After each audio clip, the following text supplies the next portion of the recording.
अजित पवार विमान अपघात प्रकरणामध्ये खरात प्रकरणाचा अँगल तपासावा अशी मागणी आमदार रोहित पवार यांनी केलेली आहे।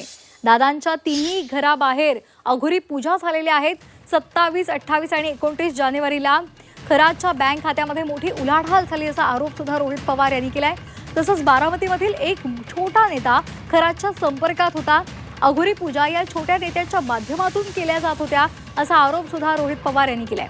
हा छोटा नेता राष्ट्रवादीतील इतर नेत्यांच्या संपर्कात सुद्धा होता असंही रोहित पवार यांनी म्हटलेलं आहे।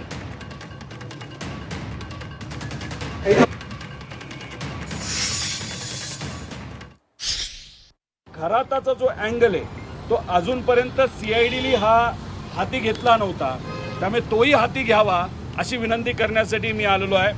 आम्ही भोंदूगिरीवर विश्वास ठेवत नाही, पण या मागचा हेतू काय होता? दादांच्या तिन्ही घराबाहेर म्हणजे एक काटेवाडीचं घर, बारामतीचं घर आणि देवगिरी बंगला या तिन्ही घराच्या बाहेर अशा प्रकारच्या पूजा का झाल्या? मग खराताच्या अकाउंटमध्ये 27, 28 आणि 29 जानेवारीला उलाढाल का वाढली? बारामतीचा एक छोटा कुठला तरी नेता आहे जो खराताच्या सातत्याने संपर्कात होता आणि अजितदादांच्या जे काही पक्षातले प्रमुख जे नेते आहेत जे खराताच्या संपर्कात होते त्या लोकांबरोबर काही आर्थिक संबंध या छोट्या नेत्याचे आहेत।